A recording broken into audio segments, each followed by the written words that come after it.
बताई जा रही है। लेकिन आपको बता दें 6 तारीख को डीमर्जर और आज फायदे के लिए शेयर खरीदने का आखिरी दिन होगा। जिस तरह से गौरव हमें बता रहे थे, आईटीसी के शेयर धारकों के 10 शेयर पर आईटीसी होटल्स का 1 शेयर मिलेगा। इस लिस्टिंग पर भी फोकस रहेगा, लेकिन संभावना यही जताई जा रही है कि मिड फरवरी तक लिस्टिंग होती हुई नजर आ सकती है। राजेश जी, आईटीसी पर एक राय आपसे जरूर जानना चाहेंगे, क्योंकि इस खबर के ठीक बाद हम जान रहे हैं धीरे धीरे अब ब्रोकरेजेस के रेडार पर भी आ रहा है। लेकिन ऑफ कोर्स न्यूज़ फ्लो है और डीमर्जर है तो काफी वॉलेटाइल मूव्स भी नजर आ सकते हैं। क्या राय होगी? तो बिल्कुल देखिए, डीमर्जर के चलते काफी कुछ इंटरेस्ट जरूर बनेगा। जिन्हें पार्टिसिपेट करना है डीमर्जर एंटिटी में, वो जरूर यहाँ पे एक अपना बाय का ट्रेड यहाँ पे इनिशिएट करेंगे। हमें लगता है कि आईटीसी के टेक्निकल स्ट्रक्चर को देखें तो स्टॉक में करेक्शन के बाद यहाँ पे वीकली चार्ट पे रिवर्सल के साइन तो बनते हुए दिखे हैं, लेकिन अभी भी फॉलोअप बाइंग एक्शन यहाँ पे एब्सेंट है। स्टॉक में जो मेजर हर्डल बना हुआ है वो करीब 485 से 490 की रेंज में बना हुआ है। उसको वीकली बेसिस पे सरपास करना इंपॉर्टेंट रहेगा आईटीसी को, अगर यहाँ से फर्दर और तेजी को एक्सटेंड करना है तो हमें लगता है टाइम बीइंग के लिए 490 एक रेजिस्टेंस है। अगर वो क्रॉस होता है तो 515 520 तक की चाल इसमें आते हुए दिख सकती है। हाउएवर यहाँ पे स्टॉक में जो रिवर्सल बने, डाउन साइड से जो रिवर्सल बने, उसमें ट्रेड यहाँ पे ओपन रखा जा सकता है लॉन्ग साइड का 474 के स्टॉप लॉस से। ज़्यादा भरोसा इस वक्त बनता हुआ देखने। ये डाइवर्सिफाइड एफएमसीजी प्लेयर भी आज फोकस में हैं और आपको बता दें कि आईटीसी होटल का डीमर्जर जो है, ये खबर है जिसके चलते स्टॉक जो है इनफैक्ट कंपनी फोकस में नजर आ रही है। आईटीसी होटल्स का कब डीमर्जर होगा, कब लिस्टिंग होगी, साथ ही इस ब्रोकरेजेस का क्या कुछ कहना है, क्योंकि खबर है तो इस पर लगातार एक्सपर्ट्स के रिकमेंडेशंस, रिपोर्ट्स और ब्रोकरेज का सिलसिला भी आना शुरू हो चुका है। तो आइए ये खबर से जुड़ी सारी की सारी जानकारी एक बार हमारे सहयोगी गौरव से जान लेते हैं, उसके बाद हमारे एक्सपर्ट से उनका एक नजरिया भी जानेंगे। गौरव, आप बताइए।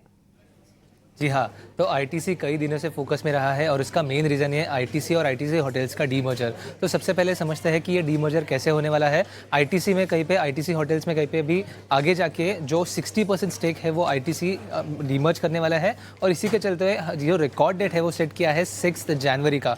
इसका मतलब ये है कि अगर निवेशकों को कुछ भी बेनिफिट चाहिए होगा तो आज का दिन एक आखिरी दिन है जब भी आईटीसी के शेयर्स खरीदने पर उनको आईटीसी होटल्स के शेयर जो है वो मिल सकते हैं। इसका जो रेशियो है वो 10:1 के प्रोपोर्शन में है। इसका मतलब यह है कि कहीं पे आईटीसी के अगर आपके पास 10 शेयर होंगे तो उसके चलते हुए आपको एक शेयर जो है वो आईटीसी होटल की जो न्यूली लिस्टेड कंपनी होगी उसके मिल देंगे। इसके बाद भी आईटीसी जो है वो 40% स्टेक जो है वो होल्ड करेगा आईटीसी होटल में और इसी के चलते हुए ये जो स्टॉक है वो काफ़ी ज़्यादा बज़ में रहा है। आगे जानते हैं कि आईटीसी होटल का लिस्टिंग कैसे होगा। तो फिलहाल के लिए ये जो आईटीसी होटल्स है उसको जब तक लिस्टिंग के लिए सभी अप्रूवल्स नहीं मिलते तब तक एनएससी और बीएससी पे वो उस प्राइस पर रहेगा जो कि एक स्पेशल ट्रेडिंग सेशन में ये जो डिस्कवर होगा। तो ये स्पेशल ट्रेडिंग सेशन में प्राइस जो है वो ऐसे डिस्कवर होने वाला है कि आज की जो क्लोजिंग प्राइस रहेगी आईटीसी की और जो 6 जनवरी को ओपनिंग प्राइस रहेगी प्री ओपन सेशन में, स्पेशल प्री ओपन सेशन में, इसका जो डिफरेंस है वो प्राइस पे फिलहाल के लिए जो आईटीसी होटल्स के शेयर्स है वो एनएससी और बीएससी पे रहेंगे। आगे जाके ये शेयर्स को कहीं पे कुछ हफ्ते लग सकते हैं एक्सचेंजेस पे ट्रेड होने के लिए, बट ब्रोकरेज का मानना यह है कि इन शेयर्स का जो प्राइस है वो 150 to 200 रुपीज़ में हो सकता है। इनफैक्ट अगर हम बात करें नोमुरा की तो उनका मानना है कि आईटीसी होटल्स के शेयर जो है वो लिस्टिंग के बाद लगभग 200 से 300 रुपए पे ट्रेड कर सकते हैं। इसी के अलावा अगर हम बात करें कुछ पहले के सिनारियों की तो पहले भी हमने देखा है कि कंपनीज में ये जो डी लिस्टिंग है, डी मर्जर जो है वो हुआ था और इसी के चलते हुए जैसे हमने पहले देखा था कि रिलायंस का जियो जो है उसको आने के लिए लगभग 30 दिन से भी ज़्यादा लगे थे। इसी के साथ साथ पिरामल फार्मा की बात करें तो वहाँ पर भी हमने देखा कि लगभग 40 दिन से भी ज़्यादा जो है इस डी मर्जर के बाद लिस्टिंग के लिए लगे थे। इसी के बाद अगर हम बात करें एनएमडीसी स्टील की तो यहाँ पे कंपनी को लगभग 4 महीने लगे थे डी मर्जर के बाद लिस्टिंग जो है वो करने के लिए। तो इसी सब के चलते हुए अभी फिलहाल में ये देखना काफ़ी ज़्यादा ज़रूरी रहेगा कि आईटीसी होटल्स के शेयर कब लिस्ट होंगे। बट एनालिस्ट का मानना है कि क्योंकि ये एक बड़ी कंपनी है तो 1 महीने में लगभग फरवरी के कहीं पे बीच में हमें जो लिस्टिंग है वो देखने को मिल सकता है। तो ओवरऑल अगर हम बात करें तो 150 रुपीज़ टू 200 रुपये का जो रेंज है वो कहीं पे एनालिस्ट का मानना है आईटीसी होटल्स के लिए देखने को मिलेगा। बट इसी के चलते हुए आईटीसी पे नज़र रखना काफ़ी ज़रूरी रहेगा क्योंकि आज जो है आखिरी दिन रहेगा इन्वेस्टर्स के लिए इन्वेस्ट करने के लिए अगर उनको आईटीसी होटल्स में कुछ बेनिफिट चाहिए होगा तो। बेहद इम्पॉर्टेंट है ये न्यूज़। और गौरव, शुक्रिया आपका हमारे साथ जुड़ने के लिए और ये सारी की सारी डिटेल्स आईटीसी होटल्स डीमर्जर पर हमें बताने के लिए। वैसे तो आरईसी पीएफसी के चार्ट्स जो हैं पिछले कुछ ट्रेडिंग सेशन से काफ़ी आकर्षक नजर आ रहे हैं। 4-4.25% की तेज़ी आरईसी में देख पाएंगे और साथ ही पीएफसी में भी हम देख रहे हैं ऑलमोस्ट 1.5 से 2% तक की तेज़ी इजाफा नजर आ रहा है।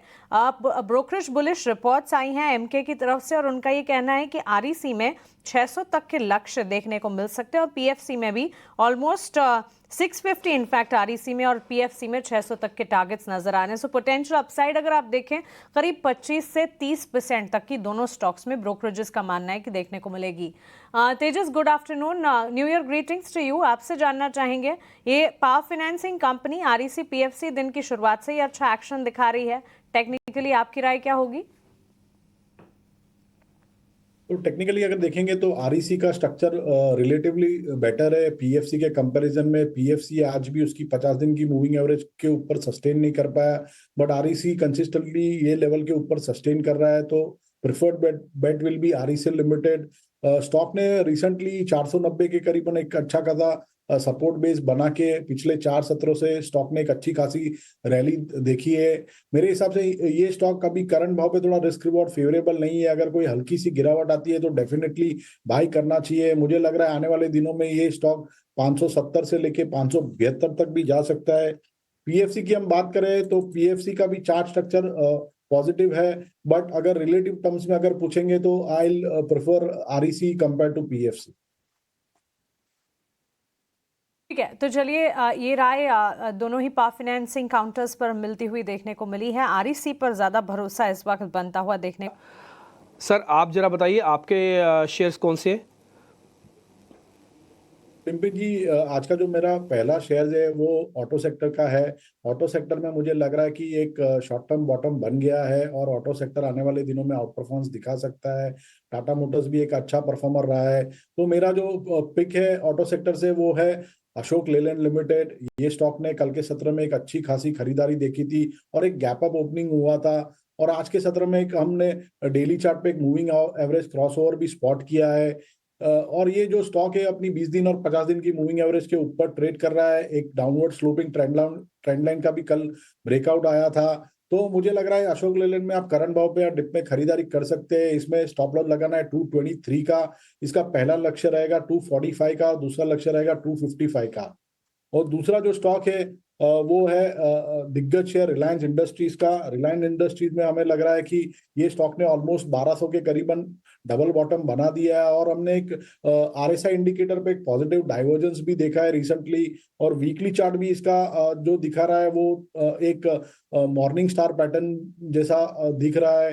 तो और आज भी स्टॉक 20 दिन की मूविंग एवरेज के ऊपर ट्रेड कर रहा है, तो मुझे लग रहा है रिलायंस में करंट भाव पे या डिप में खरीदारी की जा सकती है। इसमें आपको स्टॉप लॉस लगाना है 1219 का, इसका पहला लक्ष्य रहेगा 1290 का और दूसरा लक्ष्य रहेगा 1325 का।